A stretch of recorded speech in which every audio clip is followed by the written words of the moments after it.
We've been here before, fighting the problems that fight back. But we can shift the status quo because we see opportunities where others see obstacles. We're change makers and problem solvers, uniting over 1 million minds to address complex issues facing communities around the world, including yours.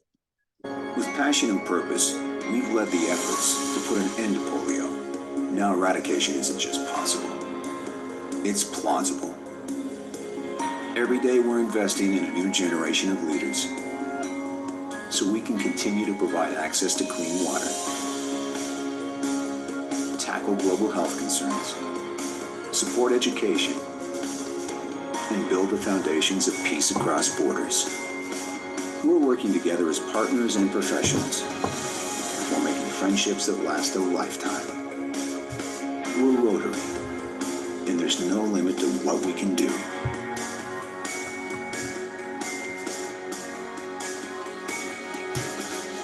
And welcome to the Rotary Club meeting at San Dimas for, the first one in 2023. It's January 2023. It's been we had a great year last year, as everyone knows what we have going on. And this year it's going to be it's going to be better, I think.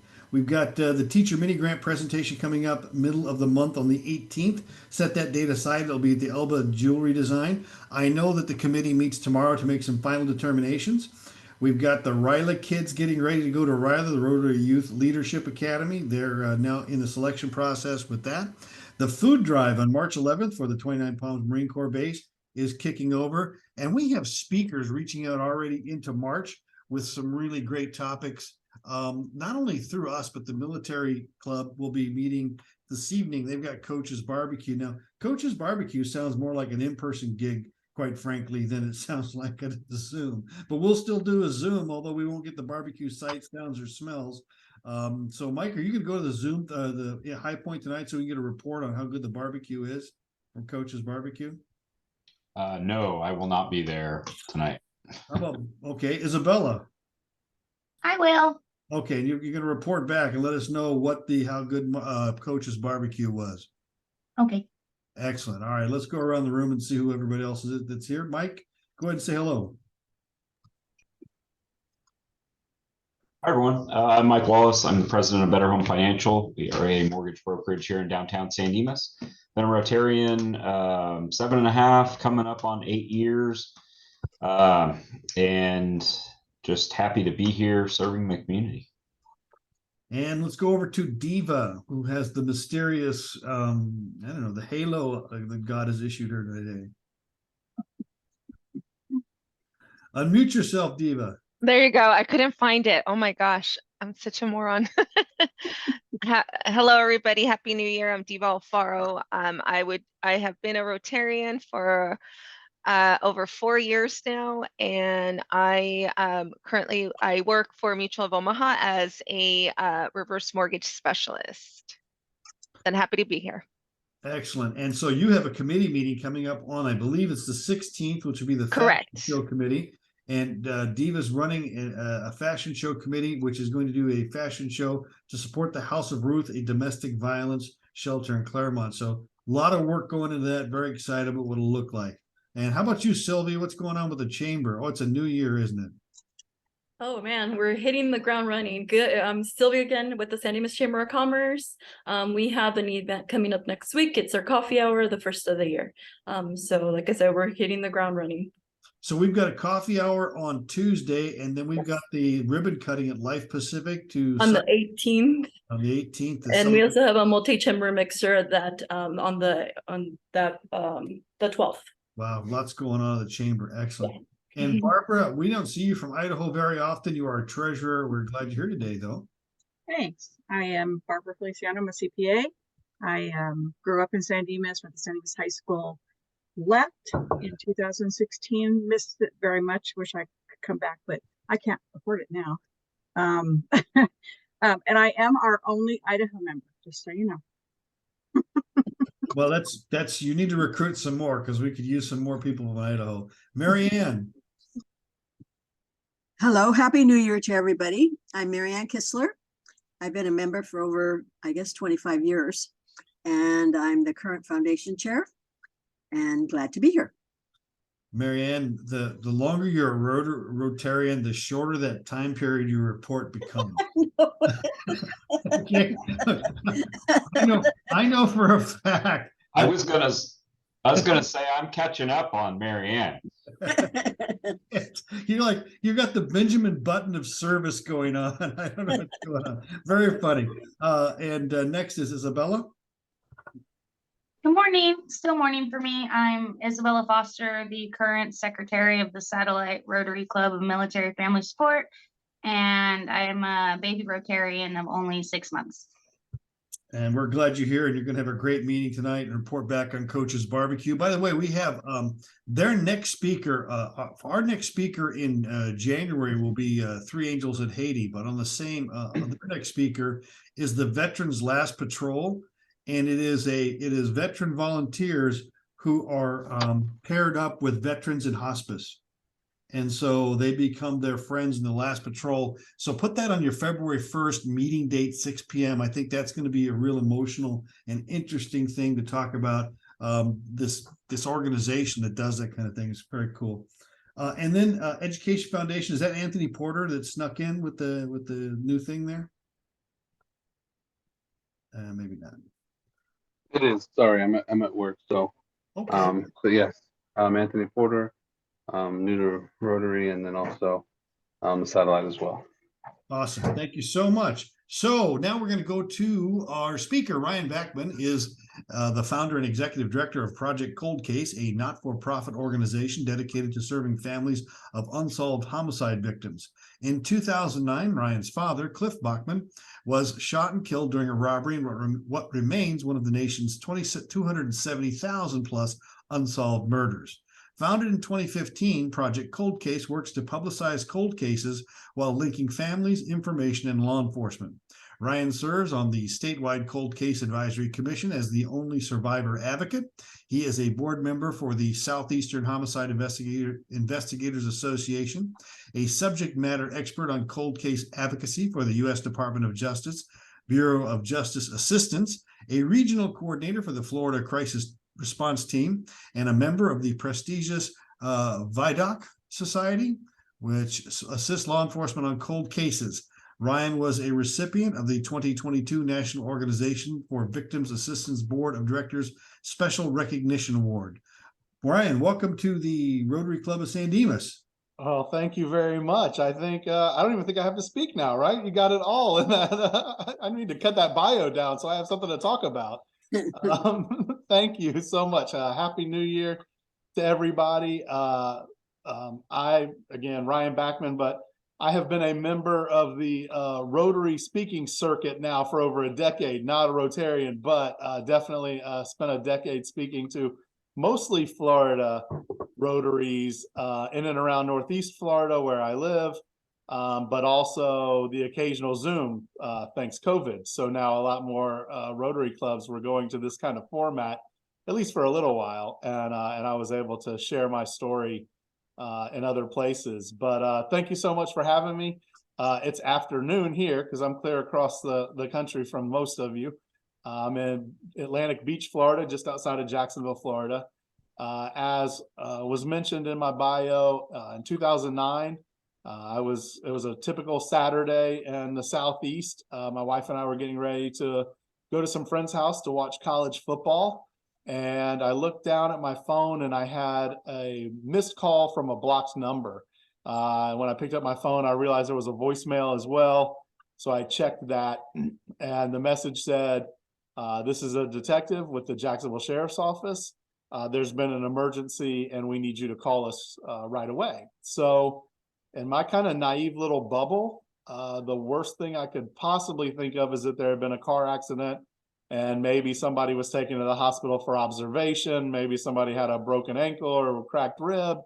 So I called the detective back. They asked if I was at home. I said I was. They said, well, we're turning into your neighborhood right now. We'll tell you what happened, what's going on when we get there. So I asked, well, is everything okay? And they responded, no, but we'll tell you what's going on in just a minute. So I turned to my wife and I said, something bad has happened. The police are on their way. And then I walked through the front door.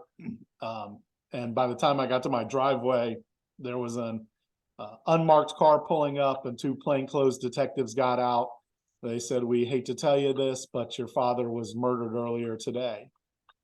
So my dad, Cliff, was a construction worker, a blue collar guy. He had a Monday through Friday superintendent job building a multi-million-dollar oceanfront home in Ponte Vedra Beach, Florida. And on weekends, he would pick up side jobs to make extra money. His wife, my stepmom, was suffering from terminal cancer. And so he was working these side jobs, and he picked up a job cleaning up a newly renovated office building, right not far from downtown Jacksonville. He was there by himself. He had placed the trash can propping the front door to the office building open, and he had started vacuuming up drywall dust and just cleaning the place up. Detectives speculate that somebody saw him in there by himself, saw it as a crime of opportunity, walked in. They don't believe my dad even knew that the person was in there until they pressed the gun into my dad's side, demanding money. They believe that startled my dad. When it startled my dad, the suspect reacted and pulled the trigger, shot my dad once in the side, then took his wallet and fled. My dad was still conscious and alive. He called 911. He spent the last 6.5 minutes of his life on the phone with the 911 operator, trying to describe the man that had just shot him. And ultimately, his last words were, "Please help." And he lost consciousness. And at the end of the recording of the 911 call, you can hear paramedics and first responders show up and try to talk to him and communicate with him. He was loaded into an ambulance and taken to a local trauma hospital where he was pronounced deceased. So needless to say, there's nothing in this world that can prepare you for that kind of notification. My wife and I were literally just about to celebrate our second wedding anniversary. I was a project manager at an architectural firm. My wife was an interior designer. We were plans to start a family and, all the things. And that came to a screeching halt. So again, this is 2009. I was in architecture. That industry was really struggling. And my dad was in construction. That industry was really struggling. So a few months after my dad's murder, I lost my job in architecture and was really at a low point in my life. And so I got a phone call from a nonprofit that said, "Hey, we help families like yours, come to a support meeting." And I knew I needed something. I didn't know what that was, so I agreed to go. It was a men's only support meeting because, us guys don't always like to talk about our feelings, especially in front of our spouses. So I went, and I was one of 4 individuals there. The other 3 men had all lost children to homicide. And so I kind of look back at that moment for me as gaining perspective that I was supposed to bury my dad one day, just not the way I did. But those men were never supposed to bury their children. And somehow they were still successful, productive members of society. And while they were obviously still hurting and grieving, they were working and they were helping each other. And so I quickly made a decision to choose that path. And I started volunteering for that organization. Within about 6 months, they offered me a job as a victim advocate. And then kind of mid 2010, I switched careers. Took an enormous pay cut from architecture. It was about the same as unemployment, unfortunately, but which wasn't great for the family finances. But it was definitely something I was passionate about. So I spent about the next 4.5 years working for that organization. We helped families that had lost loved ones to violent crime, but we spent most of our time in the courthouse. We escorted families to trials, sentencing hearings, plea deals, all the things that go with the judicial process. But in the meantime, my dad's case was going cold, and a number of other families that I was working with there didn't have an arrest either.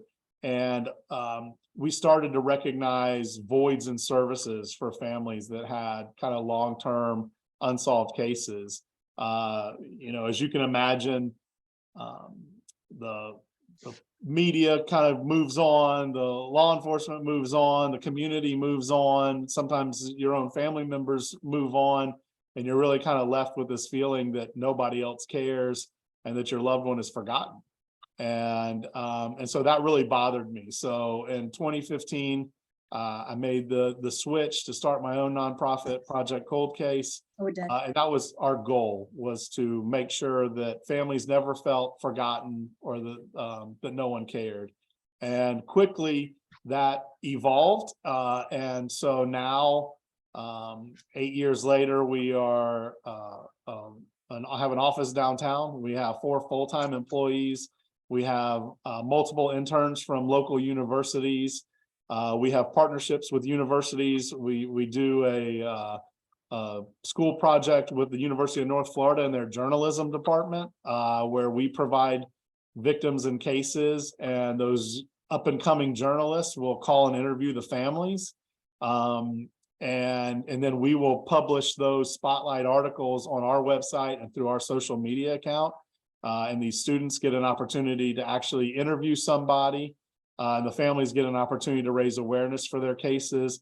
All of the services we offer are obviously free, but also we work directly with families. So we're not going out there and just pulling a case off the internet and saying, hey, write a story on this. These are families that have reached out to us and asked us for help. And so we first check with them. This is the project we're working on right now. This is the awareness campaign that we have going on with these students. Is that something you're interested in?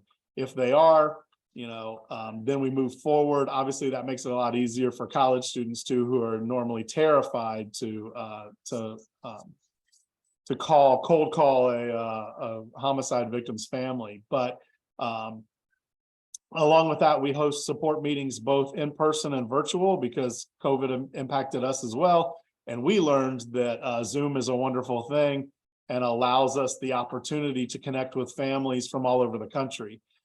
So we have families from California and Alaska and all the states in between there in Florida that join us monthly for our support meetings.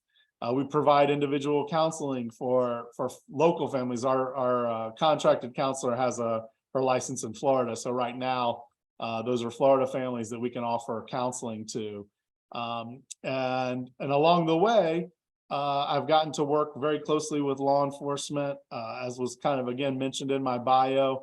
I'm on a number of review teams, one for the state of Florida that meets quarterly and actually reviews cold cases. Of course, I'm the guy that always raises my hand and say, when was the last time you talked to the family? Do they know what you're doing? Do you have their current contact information? Is there any way that my office that I can help with that? But also with the VDOC Society up in Philadelphia, we meet monthly there. I can't always make it to that one, but I try to get up there a couple times a year for those meetings. I help out the Department of Justice with their sexual assault kit initiative, which obviously overlaps with cold case homicides in a lot of scenarios. So I provide cold case advocacy for a lot of the grantees across the country that have those grants through the Department of Justice. I provide trainings for local law enforcement, including the sheriff's offices here, police departments across the state, but then also a lot of the homicide investigators associations have me come out and present and give that. If you ask them, they'll say, we want to be reminded of why it's important, this job that we do. And so I'll come out and present, because then I also kind of slide in their ways that they can better communicate with families and reach out for resources themselves. Excuse me. So it works out well. But I've given presentations to the FBI's Behavioral Analysis Unit. I've given presentations to the ATF, the Alcohol, Tobacco, and Firearms and Explosives. They flew me up to DC last year, because now their technology is advancing and they're connecting cases through NIBIN, which basically is a tool that matches bullets, projectile striations, and projectile case markings to connect the same gun to multiple crimes. And so they're finding a lot of cold cases while they're doing that, matching these bullet marks. And so they reached out because they're like, we ended up talking to these family members and we have no experience on talking to these family members. We want to let them know is that the weapon that was involved in their loved one's murder was also involved in another murder across state lines, and now it's a federal case. But that comes with a lot of questions if you're a family member. So a lot of the questions that I get are, how many cases have we solved? But we're not exactly doing investigative work, although I do some things with review teams. Our office is strictly advocacy and awareness and support for these families. But with that said, we have about 1,300 families that have submitted their loved one to our website over the last 8 years. Of those 1,300, we now have 50 of those cases that have been resolved, that have been featured on our website. And I say that without taking any credit for the investigation. We raised awareness and we offered support for those families. There are situations where by us raising that awareness, somebody has come forward and helped resolve those cases. And then there are other scenarios where it was just good old-fashioned detective work that had nothing to do with our website. But when we do get those solves, we obviously celebrate them because we're in the business of providing hope to the families that we're still working with, and so that offers them hope. Most recently, we had a 50-year-old case that was resolved. It was a family we had been working with for about 4 years. A young woman up in New York who was murdered and found in a creek in 1972. And 50 years later, that case was resolved. The suspect was already in prison serving multiple life sentences as he was a serial killer. And so in open court last month, he confessed to multiple other murders, including Mary Beth Hines, who is the victim whose family we have worked with for a number of years now. So you can imagine how, the hope that brings to a family that's been waiting 5 years or 10 years or even 20 years to know that that people still care about 50-year-old cases. We've been instrumental in getting law enforcement to reopen cases and assign them to detectives that have been solved. Again, we didn't do the investigation, but a lot of times families come to us. They don't know how to connect with law enforcement or the right questions to ask, and we can help with that. And that has turned into multiple cases that were solvable that just had not been pulled off the shelf and looked at. So when we made that call, somebody did look at it. It was assigned to a detective and resulted in an arrest or resolution. So some of our day-to-day activities are really just taking calls from family members, talking them through questions to ask law enforcement, the right questions to ask. I mean, believe it or not, sometimes families will call, the agency. They haven't spoken to anybody in years, and they'll ask, is my loved one's case still open? Well, it's an unsolved homicide. There's no statute of limitations on murder. So yes, technically the case is open, but is it active? Is it assigned to a detective? If so, who is the detective? And let's get their contact information. So those are some of the ways that we help them. We facilitate meetings in our office with local law enforcement. We facilitate them via Zoom for law enforcement not in our area. And then families feel obviously a little more comfortable because we are there with them. Our office will take notes. Then they can call our office if they forgot something that was said, or if they didn't understand something that was said, or misunderstood something that was said. And they can focus on asking the questions that they so desperately are looking for answers to. And so, yeah, that's when I logged on 30 minutes ago, I was on the phone with a reporter from Tampa. We do interviews. We get calls from all the podcasts, all the TV shows, all of the true crime stuff that you can imagine. We're very protective of our families, but we also recognize the opportunity for awareness. So we do take those case by case. And if it's somebody that we really feel like can benefit the case or the family, we will connect to them. If it's somebody who is, just out to try to make a name for themselves in the podcast world, or, has a really bad show on investigation discovery, we will offer to do trainings for them and how to approach families and some of the negative aspects of the true crime genre, which is really, true crime is now an entertainment genre. It's not necessarily an accurate representation of real life crime and what families go through. And I'm sure most of you probably saw the Dahmer Netflix special and the outcry from the families that were not contacted, not asked for any input, not asked for permission or insight. And so that becomes kind of the angle that we use with those production companies and podcasts, is allow us the opportunity to work with you and kind of be more victim-centered and focused and understanding about the real life trauma that these stories have on real individuals.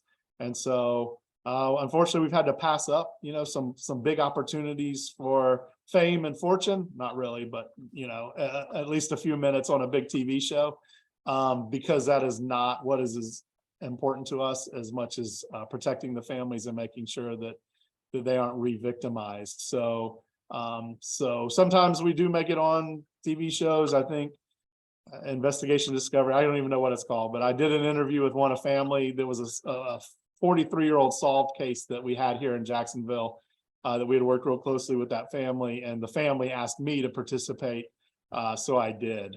And I don't know what my time is, Ray. I just saw you unmute, so I'm here for questions. I'm here for more talking. What do you got for me? Well, let's throw it up for questions. Does anybody have a question for Ryan? Because if you don't, I'll have a couple.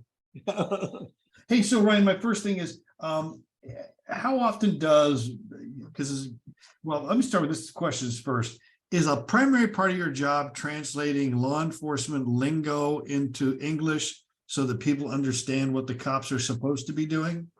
Yeah, I mean, absolutely. Like, those of us that are not in law enforcement, we think we understand, that world because we've watched it on TV, but the reality is that's not the true, criminal justice system and law enforcement. So families don't know. They know what they saw on TV, and police are not always great about explaining it down to a level of somebody that has no experience in that world. So yeah, we do translate a lot of times what the police lingo means and because a lot of times law enforcement doesn't like to call a case cold because that reflects negatively on their investigation, and there's all these things, right? So a lot of times they'll use terms like administratively suspended or inactive or something that they think doesn't sound as harsh, but the reality is the case active and is it being investigated? And if not, what can the family do to try to drum up some interest and maybe somebody coming forward with a lead or a tip? See, that leads to the second question, because it appears a lot of your time is, if somebody tried to call the cops right now to find out about a 20-year-old homicide, they'd probably spend 2 hours on the phone just trying to figure out what station to call. So I think that a lot of what you do probably is investigative on your part, really. Right. No, you're absolutely right. So families go through a submission process for us.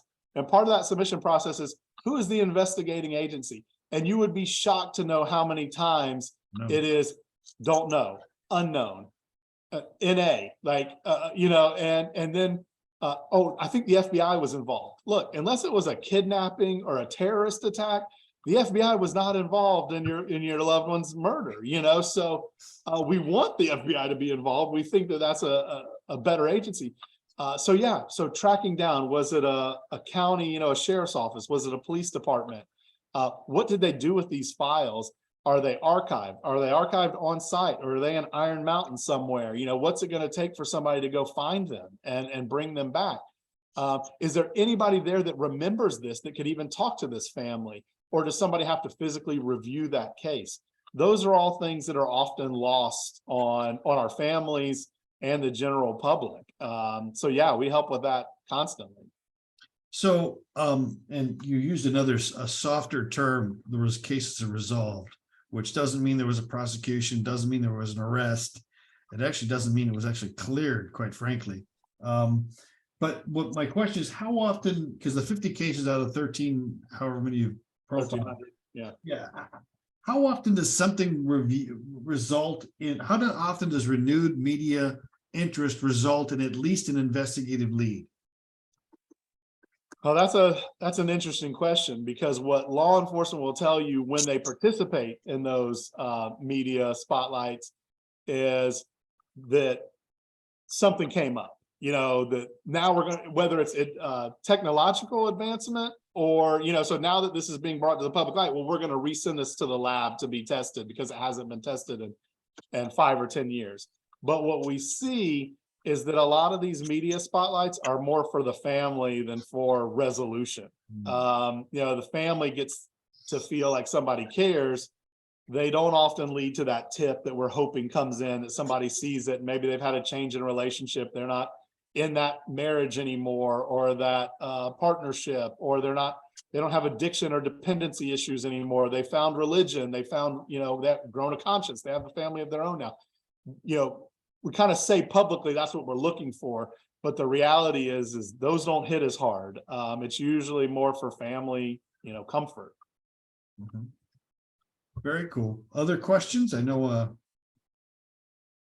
So do you find one last question from me, and then we'll go to our fine master. Do you find yourself falling into the trap of using law enforcement lingo? Because I noticed some of it. Yeah, I do. And depending on, you know, again, most people, their connection to law enforcement is through TV, you know, and so sometimes to keep the presentation interesting, you know, or to keep people engaged, I'll throw out the police lingo. And it's funny, I mean, I now have very good relationships with a lot of law enforcement, and so they tell me sometimes that they forget I'm not a cop, you know, and so we do get these conversations going where I am on the inside, and that's something that most survivor families don't have, is a seat at the table with law enforcement. And I do. So yeah, and that's pretty cool. I mean, I have sheriff's offices that have given me access badges to their building, so I can just come and go, and state attorney's offices as well. And they do come to us, and they refer families to us. So it's been a pretty cool thing. I mean, the worst thing that ever happened to me has turned into my passion, and I absolutely love what I do every day, despite how I got here. So. And so the word you used was Nibin, and not many people are going to pronounce that correctly. That's an interesting. So yeah. My last question though, is there any movement on your dad's case?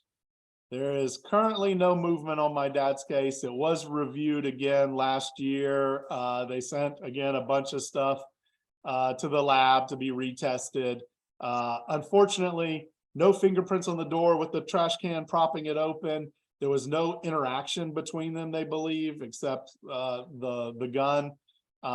They tried to do touch DNA in the back of my dad's pants to see if maybe the guy reached in and pulled his wallet out and left some touch DNA in there. That has not proved fruitful. And even with an enhanced reward through our local Crime Stoppers, never one tip. So I don't know. My dad didn't, you know, claims on the 911 call he didn't know who it was. Gives a very brief description, and that was literally all the evidence that they have. So sorry to hear that. Well, other questions? Well, Ryan, thank you so much for coming. That was tremendously informative, and I got to tell you, thank you. Hats off for the work that you do for the families of homicide victims. Thank you very much. I appreciate that. ProjectColdCase.org if you want to check it out. Also, all the social media links if you're interested. But thank you very much for the opportunity. It was a blast. You're welcome. And so let's move into, hey, first Find Master of the Year. Who wants to find themselves for something ridiculous they did over the holiday season? I know someone must have done something crazy. Sylvia took a couple of weeks off. Anybody? I don't hear a fine. Who's the first fine of 2023? I'll be the first fine of 2023. Had a great Christmas, great holiday season, but I'll find myself $5 just because my mother-in-law was caught up in the whole Southwest logistical debacle and ended up, it was great. She ended up staying a few days longer than expected. But the good news is she didn't get stuck halfway through her trip or at the airport waiting around trying to change a flight. Her flight was actually canceled before we left the house to take her to the airport. So we got to spend a few more days with her, and that was great. Very good. $5 from Mike, the first fine of 2023. Anybody else? Anybody else? Okay, well, let's go over a couple things. As I said, teacher mini grant, we'll be handing those out. The final cut will be tomorrow when the committee meets. We'll be handing them out on the 18th at Elba Design Center. There will be light refreshments served, or they're doing some kind of classy jewelry refreshments. I don't know what they're going to be, but they're supposed to be really good. Before that, the week before that, on the 11th, we'll be having a combined club assembly at High Point. The purpose of that is the election of club officers. We need to elect a new chair for the Satellite Rotary Club. Steve obviously is been elected, but we need to look at a president-elect for Steve's year and then talk about what offices we would like to fill as individuals going forward. Okay, so Diva's got her committee meeting coming up. I believe we scheduled that for the 16th, didn't we, Diva? Yes. At 9:30, that'll be at Starbucks downtown. That's an in-person meeting. The Satellite Rotary Club, of course, is meeting tonight, and it's Coach's Barbecue. Our next meeting will be on the 25th of January, and that is Steve Sharp from Three Angels Haiti, which is a rescue. It's a children rescue thing in Haiti, and that will be a really interesting conversation. We do have speakers all the way through. Somebody just confirmed for March 22nd, so all the way through March, it looks really good. That's really all I've got going. They're actually asking questions about the Marine Corps dinner, the women's club already. They want to start already so soon. So that was very successful. Anything else? Okay, everybody, that's it. We're going to get out of here early. I appreciate it. I hope to see some of you this evening at High Point Brewery. Have a great day. Thank you, Raymond. Bye. Thank you. Bye.